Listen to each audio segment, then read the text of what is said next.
ബിനോയ് തോമസിന്റെ വീട്ടിൽ നിന്ന് ഒരിക്കൽ കൂടി ചേരുന്നുണ്ട് സൂരജ് സജീവ്. സൂരജ്, എപ്പോഴേക്ക് ബിനോയുടെ മൃതദേഹം വഹിച്ചുകൊണ്ടുള്ള ആംബുലൻസ് ചാവക്കാട്ടേക്ക് എത്തുമെന്നാണ് അറിയാൻ കഴിയുന്നത്?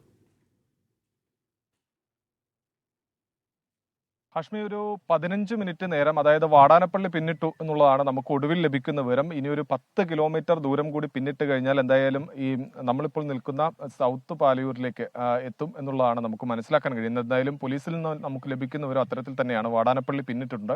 എന്തായാലും ഒരു 15 മിനിറ്റ് നേരം. എന്തായാലും ഈ കുടുംബത്തെ സംബന്ധിച്ച് വലിയ ആശങ്കയുടെ നിഴലിൽ, അല്ലെങ്കിൽ ഒരു നോക്ക് കാണാൻ വേണ്ടി ഇന്നലെ മുതൽ, അതായത് എന്ത് സംഭവിച്ചു എന്ന് പോലും അറിയാതെ നിന്ന മണിക്കൂറുകൾ, അതിനിപ്പുറം ഒരു ശുഭപ്രതീക്ഷ പോലും ഇല്ലാതെ എത്തിയത് ഒരു അശുഭ വാർത്ത. അതിനുശേഷം കണ്ണീരോടുകൂടി കാത്തിരിക്കുന്ന കുടുംബമാണ്. അവർക്കിടയിലേക്കാണ് ഈ ചേതനയറ്റ ശരീരം എത്തുന്നത്. എന്തായാലും അത് കുടുംബാംഗങ്ങൾ മാത്രമല്ല, കാത്തിരിക്കുന്ന നാട്ടുകാരുണ്ട്. അങ്ങനെ തുടങ്ങി വലിയൊരു നിര തന്നെ ആളുകൾ നമുക്ക് ഈ വീടിന് ചുറ്റും കാണാൻ കഴിയും. ഈ നാട്ടുകാരോടെല്ലാം തന്നെ സംസാരിക്കുമ്പോൾ എല്ലാവർക്കും ബിനോയെക്കുറിച്ച് പറയാനുള്ള 100 കാര്യങ്ങളാണ്. കാര്യം ആരുടെ എല്ലാവരുടെയും നോക്കിയാൽ പുഞ്ചിരിക്കുന്ന മുഖത്തോടു കൂടി മാത്രം സ്വീകരിച്ചിട്ടുള്ള ബിനോയിയാണ്. ആ ബിനോയുടെ ചേതനയേറ്റ ശരീരമാണ് ഇങ്ങോട്ടേക്ക് എത്തുന്നത്. അതുകൊണ്ട് തന്നെ ഈ മേഖലയിലാകെ, ഒരു നാടാകെ വിങ്ങിപ്പൊട്ടുന്ന അവസ്ഥയിലാണ് ഉള്ളത്. ഈ ചെറിയ ജീവിതം, അതായത് തുച്ഛമായ ശമ്പളത്തിൽ ജീവിച്ച് പരിമിതികൾക്കുള്ളിൽ ജീവിച്ച് മുന്നോട്ട് പോകുന്നതിനിടയിലാണ് ഒരു വീട് എന്ന സ്വപ്നത്തിന്റെ പേരിൽ തിരുവല്ല സ്വദേശിയായിട്ടുള്ള, അതായത് 6 വർഷം മാത്രമേ ആയിട്ടുള്ളൂ ബിനോയ് ഇങ്ങോട്ടേക്ക് എത്തിയിട്ട്, തിരുവല്ലയിലെ പഴയ സുഹൃത്ത് മുഖാന്തരമാണ് 2 മാസക്കാലം എടുത്ത് നടത്തിയ പ്രോസസ്സിംഗ്. അങ്ങനെയാണ് ഈ കുവൈറ്റിൽ ഒരു ജോലി സംഘടിപ്പിച്ച് അങ്ങോട്ടേക്ക് പോകുന്നത്.